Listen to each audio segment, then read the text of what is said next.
Amém, Pai. Amém. Evangelho de Lucas, capítulo 15, a partir do verso 11, diz assim a palavra do Senhor. Jesus continuou: um homem tinha 2 filhos. O mais novo disse ao seu pai: Pai, quero a minha parte da herança. Assim, ele repartiu sua propriedade entre eles. Não muito tempo depois, o filho mais novo reuniu tudo o que tinha e foi para uma região distante. E lá desperdiçou os seus bens vivendo irresponsavelmente. Depois de ter gasto tudo, houve uma grande fome em toda aquela região e ele começou a passar necessidade. Por isso foi empregar-se com um dos cidadãos daquela região, que o mandou para o seu campo a fim de cuidar de porcos. Ele desejava encher o estômago com as vagens de alfarrobeira que os porcos comiam, mas ninguém lhe dava nada. Caindo em si, ele disse: quantos empregados de meu pai têm comida de sobra, e eu aqui morrendo de fome. Eu me porei a caminho e voltarei para o meu pai, e lhe direi: Pai, pequei contra o céu e contra ti. Não sou mais digno de ser chamado teu filho. Trata-me como um dos teus empregados. A seguir, levantou-se e foi para seu pai. Estando ainda longe, seu pai o viu e, cheio de compaixão, correu para o seu filho e o abraçou e o beijou. O filho lhe disse: Pai, pequei contra o céu e contra ti. Não sou mais digno de ser chamado teu filho. Mas o pai disse aos seus servos: depressa, tragam a melhor roupa e vistam nele. Coloquem um anel em seu dedo e calçados em seus pés. Tragam um novilho gordo e matem-no. Vamos fazer uma festa e alegrar-nos. Pois este meu filho estava morto e voltou à vida. Estava perdido e foi achado. E começaram a festejar o seu regresso. Amém? Talvez uma das parábolas mais pregadas, mais conhecidas da Bíblia é essa, porque ela de fato traz uma revelação maravilhosa que subverte toda essa lógica do mérito pessoal do homem sobre as vantagens que ele obtém. Ou seja, a palavra revela alguém de fato totalmente indigno, mas que em toda a sua indignidade reconhecida de ser filho, é recebido e é aceito como filho. Agora, a gente costuma ler essa parábola entendendo que o filho pródigo é provavelmente alguém que se desviou do caminho de Deus e precisa voltar. É provavelmente alguém que nunca conheceu a Deus, está hoje vivendo uma vida distante de Deus e precisa se converter. E dificilmente a gente se vê nessa história. Contudo, gente, essa parábola revela muito sobre mim e sobre você. Não importa o tempo que você tenha de convertido, não importa a frequência com que você vá à igreja, à célula. Essa parábola revela algo muito mais profundo do que um encontro pontual que eu e você tivemos com Deus anos atrás. Ela revela um estado de alma caído em que eu e você somos constantemente impelidos a nos distanciar de Deus e a impor a Deus como as coisas têm que ser, a fazer as regras do jogo da nossa vida. E somos assim impulsionados pela nossa própria carne a nos distanciar do Pai. E a figura central, embora a gente pense que é o filho, o tempo todo, na verdade, é o Pai. O pai é o grande personagem aqui, é o pai que é o grande protagonista de toda essa história que deu a ela beleza, cor e sentido. Não é apenas a história de um filho de um fazendeiro qualquer, foi uma história muito bem tecida, muito bem pensada, detalhe por detalhe, por Jesus, para revelar para nós, para mim e para você, algo a respeito do nosso Pai, do nosso Deus, e o modo como Ele nos vê, e o modo como a gente tem que se relacionar com Ele, perceber Ele em relação a nós, consertando a nossa teologia, que muitas vezes é de um Pai distante, de um Pai sempre né, sem misericórdia, um pai pronto a julgar e pronto a condenar. E ele revela um outro pai, de modo que alguns dizem que essa parábola não deveria se chamar a parábola do filho pródigo, mas a parábola do pai misericordioso. E aí, irmãos queridos, Jesus então inventa essa história, e isso dá um peso muito maior à história. Se fosse uma mera história contada de algo que aconteceu, seria algo ali, mas não, quando ele constrói essa história, ele está construindo uma pedagogia para revelar para mim e para você algo do caráter de Deus. Entende? Que não foi uma história tecida por ocasiões, por fatos que foram se sucedendo, não.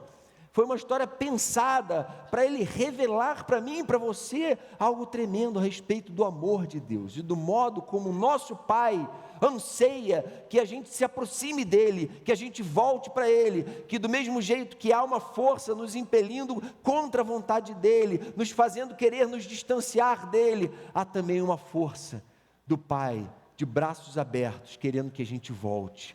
E o Pai então quer que a gente faça a nossa parte, já que Ele já está fazendo a dele. E Ele fala então nessa história a respeito de desobediência e perdão, de rebeldia e de misericórdia, da nossa natureza pecaminosa e a graça incondicional de Deus. Nos é aberta a possibilidade do retorno. Agora, isso não acontece sem que a gente se submeta a um processo de tomada de consciência, um processo que vai exigir de nós atitudes práticas, coragem para ir contra esse impulso e essa força que nos distancia de Deus, que faz o primeiro amor se esfriar no nosso coração. E a gente precisa parar e pensar, será que eu também hoje não estou um tanto distante de Deus? Às vezes a gente pensa que a gente só vai estar distante de Deus quando algo muito grave acontecer, muito drástico. Quando a gente chutar o balde, sair fazendo bobagens e em coisas inconsequentes e irresponsáveis por aí, como esse filho fez.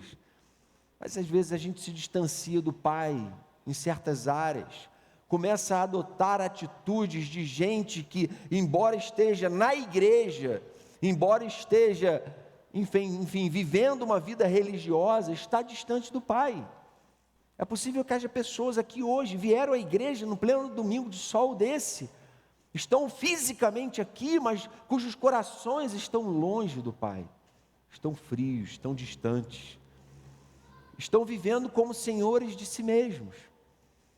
E a primeira coisa que a gente tem que ter, se a gente quer mudar e expressar desejo de mudança para esse Pai que está esperando a gente de braços abertos, é a coragem para nós nos enxergarmos. Coragem para nós nos enxergarmos, porque, na verdade, o pecado fez isso com a gente. Ele nos tornou seres que o tempo todo estão construindo realidades falsas para si mesmos, lendo a si próprios pelas óticas do engano do pecado, do seu próprio coração, como Jeremias disse, não é? Desesperadamente corrupto. E a gente lê a nossa vida assim, pelas lentes do engano, mas o Evangelho diz que em Jesus a gente vai conhecer a verdade, e a verdade vai libertar a gente. A gente é liberto dessas correntes do engano, e a gente começa a se enxergar não mais pelas lentes equivocadas, manipuladas pela nossa natureza pecaminosa, mas começa a se enxergar do modo como Deus nos enxerga. Vejam que, ao contar a história, Jesus não romanceia a história do rapaz. Ele não trata essa ida dele para longe como algo que ele se deu bem, foi aproveitar a vida. Ele diz assim no verso 13, foi para uma região distante e lá desperdiçou seus bens vivendo irresponsavelmente. Há um relato muito negativo para enquadrar esse jovem exatamente no meu e no teu lugar, ou a nós no lugar desse jovem, no sentido de que há esse impulso que nos faz desperdiçar coisas, perder bens de valor imensurável. perder pessoas, porque a gente não está sabendo valorizar o que a gente tem, a casa do Pai, o amor do Pai, a verdade que o Pai revela, e a gente vai querendo se distanciar e impor as coisas como senhores de si mesmos. O que ele queria naquele momento? Distância do Pai. Eu não quero estar num lugar onde eu preciso prestar contas. Eu não quero estar num lugar onde eu sou examinado e avaliado pela verdade com V maiúsculo revelada por Deus. Eu não quero estar num lugar onde Deus me confronte. Eu quero estar num lugar onde eu sou senhor de mim mesmo. E aí ele perde os freios morais, começa a viver uma vida dissoluta, começa a viver uma vida autossuficiente, começa a desprezar a comunhão que ele tinha em família, e é claro, irmãos queridos, que num dado momento a ficha dele cairia, assim que se fala. E a gente também precisa ter essa tomada de consciência, reconhecer essa nossa natureza. Paulo fala assim em Romanos 3,10, não há nenhum justo, nenhum sequer, não há ninguém que entenda, ninguém que busque a Deus, todos se desviaram, tornaram-se juntamente inúteis, não há ninguém que faça o bem, não há nenhum sequer. A alma mais bondosa e caridosa é também a alma de um pecador que caiu, está rebelde contra o seu Criador. Essa é a nossa condição sem Cristo, sem a experiência da redenção que o Evangelho nos convida a ter, sem esse retorno para os braços do Pai. Eu e você também somos almas sempre rebeldes, sempre se distanciando, mesmo que fisicamente presentes, a gente pode estar se distanciando, de modo que a redescoberta de quem nós somos, a tomada de consciência da nossa própria irresponsabilidade, da leviandade com que a gente age às vezes, a confissão, a verbalização do nosso próprio erro, a exposição dos nossos próprios equívocos, são fundamentais para a nossa espiritualidade, estão no centro da vida cristã. Não há nenhum justo. Eu gosto muito daquele episódio que se relata sobre Charles Spurgeon, talvez eu já tenha contado aqui ou você já tenha ouvido. Ele na porta da igreja onde ele pregava, um diácono chega assim para ele e diz: "Ah lá, pastor, lá vai..." Não, perdão, ele chega para o diácono e diz: "Olha ali do outro lado, tinha um bêbado caído na sarjeta do outro lado da rua da igreja." Ele diz assim: "Lá vai mais um Spurgeon andando pelas ruas." E aquele diácono vira para ele e fala: "Como assim? Você é o pastor Spurgeon?" Ele não, ele é só um mendigo miserável passando do outro lado da rua. E ele diz assim: "Não, aquele passando do lado da rua é exatamente igual a mim. A diferença é que eu sou o Spurgeon, que já foi alcançado pela graça, e ele é o Spurgeon, que ainda não foi alcançado pela graça. Mesma natureza que está nele, está em mim."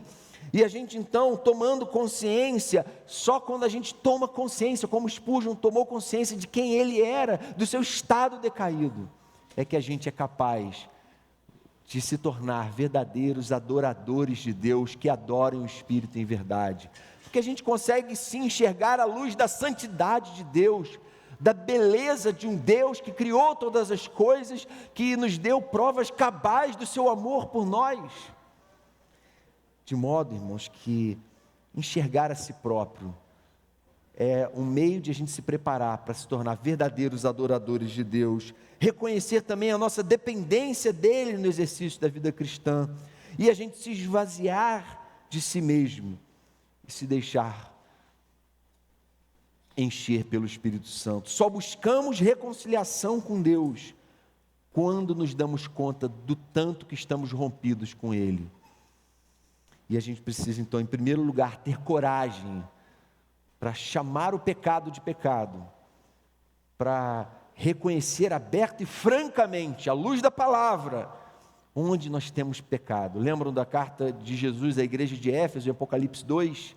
Lembra-te de onde caíste, volta à prática das primeiras obras. Lembrem-se de quem vocês são, lembrem-se do que vocês estão fazendo, tomem consciência à luz da verdade revelada.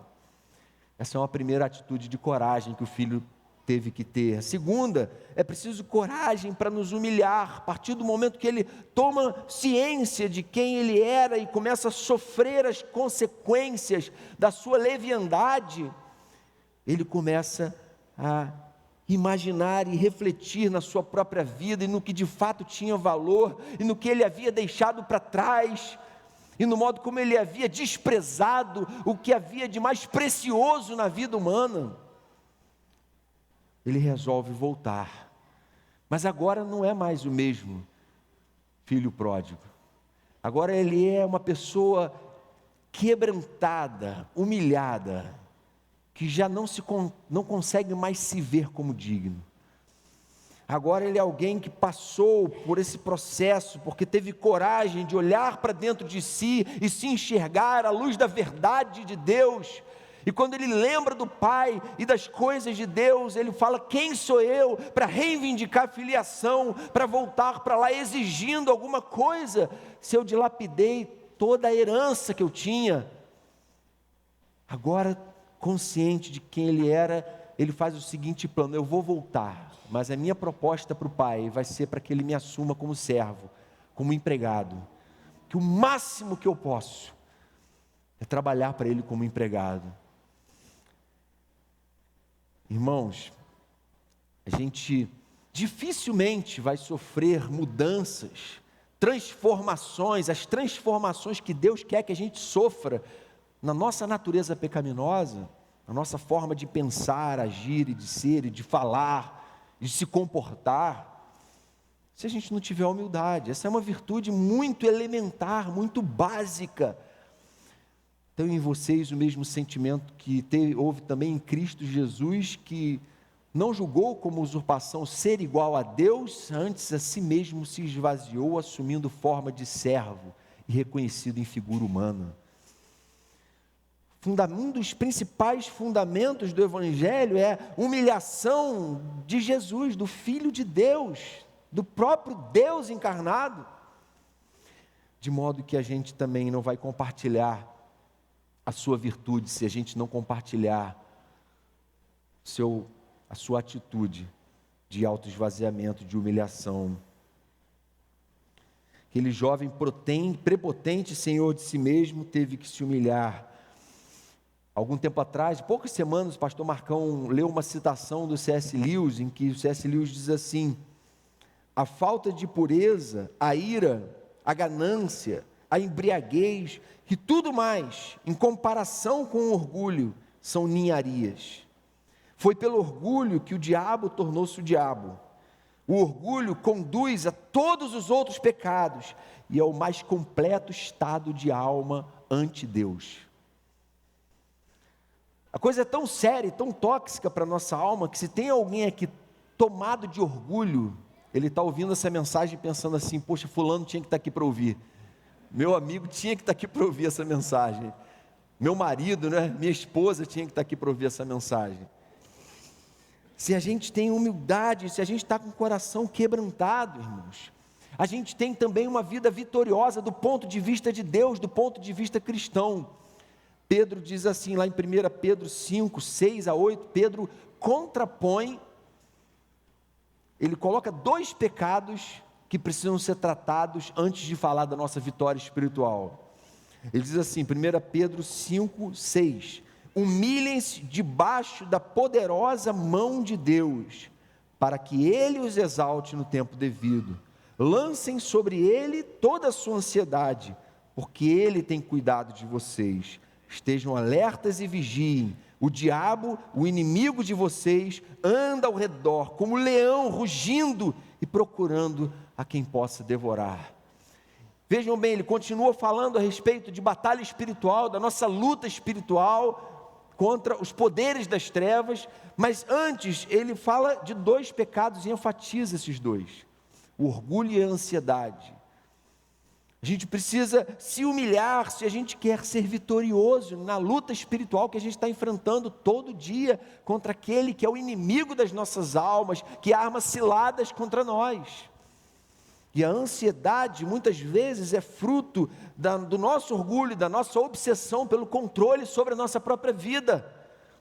A ansiedade, muitas vezes, é uma característica de quem vive como senhor de si mesmo. Quando a gente vive como servo, humilde, quebrantado, nosso coração fica inundado de uma paz que excede a todo entendimento. Amém, irmãos? Isso que a palavra de Deus nos revela. Vamos experimentar transformação para melhor sempre que nos humilharmos. Vamos pedir a Deus humildade dia a dia. Terceira e última atitude de coragem que a gente tem que ter e que esse filho teve exemplarmente é a coragem para voltar. Aquele filho teve que ter coragem para se enxergar, para se humilhar e agora coragem para voltar. Agora ele planeja recomeçar a sua vida do zero. E ele então, se reconhecendo indigno, chega a 4 conclusões básicas. Primeira, eu pequei contra Deus, pequei contra o céu e perante ti. Ele pensa em falar para o pai, o plano dele é esse. Segunda conclusão, que ele chega nesse estado de humilhação, no sentido de tomar coragem para voltar. Segunda conclusão, não há lugar melhor do que a casa do pai. Terceira conclusão que ele chega, eu não mereço ser filho, mas apenas empregado. Quarta conclusão, eu preciso voltar. Entendem que há um processo de tomada de consciência, de tratamento de Deus no coração dele, até que ele seja curado da sua própria prepotência, da sua própria arrogância, seja liberto disso e consiga voltar para os braços do Pai e consiga se ver de novo vivendo com o Pai. E ele então retorna. Agora já não se trata mais de uma filosofia ou de uma religião, se trata de uma experiência que ele teve. Se trata de uma convicção construída a partir da experiência amarga de se distanciar dos braços do Pai. A ficha caiu. E a pergunta é, você pode dizer que a ficha tem caído para você? Eu posso dizer isso da minha vida? Eu posso dizer que a minha ficha tem caído para os meus próprios erros diante do Pai, para aquilo que hoje tem minado a minha relação com Deus, para aquilo que hoje tem me feito mais longe do Senhor, muitas vezes tem me feito mais soberbo, tem impedido um crescimento espiritual verdadeiro e consistente, tem impedido um amadurecimento maior na caminhada, tem me impedido de frutificar mais para a glória de Deus, e refletir mais a beleza da glória dEle, da santidade dEle. Deus não acredita que eu e você não vamos mais nos distanciar.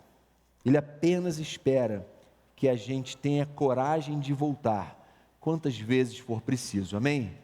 Deus não acredita, Ele não olha para nós assim e diz, não, Jonatas é um cara tão bom que ele nunca mais vai se distanciar. O coração dele vai ficar afinado com o meu a vida inteira, sem vacilar. Ele não acredita nisso. Se dissermos que não temos pecado, fazemos de Deus um mentiroso. Não é isso que João fala? Mentira! Por isso confessem e procurem fazer o caminho de volta. Tenham coragem de dobrar os joelhos, clamar ao Senhor e se colocarem. Sabe qual vai ser a recompensa disso? Você vai sentir esse abraço de um pai que não está te medindo pelo teu mérito. Muito se fala hoje sobre meritocracia, não é? Isso funciona muito nas relações humanas. A gente até entende a importância dessa filosofia aí, nas relações trabalhistas e assim por diante. Mas na relação com Deus, a respeito de salvação, isso não funciona. Não é? É graça-cracia. É o governo da graça. De um Deus que nos recebe sem que a gente mereça, simplesmente porque a gente se voltou para Ele. Salvação é pela graça, mediante a fé, e isso não vem de vocês, é dom de Deus, não por obra, para que ninguém se glorie. Toda a glória é dEle, é Ele que nos atrai, e é isso que vamos celebrar hoje aqui, um Deus que veio até nós, que se rebaixou, que se humilhou, que está de braços abertos, dizendo, volta, Para por aí. O que você está fazendo com a sua vida? Esse espiral de decadência em que você entrou, onde é que isso vai dar? Você vai enlouquecer com isso. Você precisa parar, se voltar para a palavra, fazer dela o seu norte, porque os braços do Pai estão abertos para quem estiver fazendo esse movimento. Algumas aplicações finais aqui. Primeira, reconheça sempre a necessidade de mudança. Reconheça sempre a necessidade de mudança. Sempre. Por quê? Porque você vai sempre ser pecador, enquanto estiver passando por aqui. Você vai sempre ter fraquezas. Você vai de vez em quando cair. De modo que Deus não espera de você perfeição, Ele espera de você um coração desejoso de acertar, obstinado por se consertar com Ele. Segunda aplicação, persiga sempre a humildade, porque o orgulho vai ser um obstáculo terrível, que vai te cegar completamente para a necessidade de mudança, de transformação. Então, persiga a humildade, fale para o Senhor abertamente: Senhor, em que eu preciso mudar? Em que eu estou contrariando a Tua palavra? Me perdoa se eu tenho sido um filho rebelde, um filho aparentemente bom crente, mas que no fundo, tem atitudes rebeldes com o Senhor. Terceiro, tenha coragem de fazer o caminho de volta. Humildade e coragem para voltar e começar do zero, não se achando filho merecedor, mas dizendo: Senhor, eu não sou filho, eu sou servo, eu sou criatura, e eu só quero estar na Tua casa. E o Senhor, sem dúvida nenhuma, vai te honrar. Adiante da honra vai a humildade. Que o que se humilha será exaltado, mas todo o que se humilha será exaltado. Concluiu. Quarta aplicação: enxergue o Pai de braços abertos. Amém, irmãos? Seja qual for a situação que você está vivendo hoje, Deus se importa com você e se move em sua direção. Eu ouvi essa frase numa pregação, talvez uns 18 a 20 anos atrás, até hoje eu guardo essa frase comigo. Não importa onde você está, em que ponto você está da sua vida, que erros você está cometendo, Deus é um Deus que está pronto a te receber, de modo que todo o problema não está nele, o problema está em nós. Muitas vezes estamos resistindo às mudanças que Ele quer operar em nós e transformar em nós. Só nós podemos ser obstáculos verdadeiros para essa transformação. Mas o convite dele hoje é para que a gente rompa com essas barreiras e se volte para os seus braços. Amém? Vamos orar e já passar para o momento da ceia. Senhor querido, estamos diante da Tua palavra que nos revela um Deus tão bondoso, quando nós, pecadores tão miseráveis, falamos isso, Pai, não por demagogia, porque estamos no ambiente público, mas é porque todo dia nosso pecado está diante de nós, a gente tem visto nossas fraquezas, nossos erros, nossas deficiências. Senhor, perdoa nossos pecados, perdoa a dureza do nosso coração, que muitas vezes tem impedido que a gente sofra uma transformação e um amadurecimento maiores. Vem tratar conosco, Senhor, vem nos atrair de volta aos Teus braços, quebranta o nosso coração e dá a cada um de nós coragem para se levantar quebrantado e fazer o caminho de volta, para viver uma vida plena, vitoriosa na Tua presença, sobre todo principado, potestade, sobre todo engano do maligno, uma vida livre de toda opressão, uma vida que Te glorifica, uma vida que é luz no meio das trevas, em Teu nome, para a Tua honra, louvor e glória, Jesus.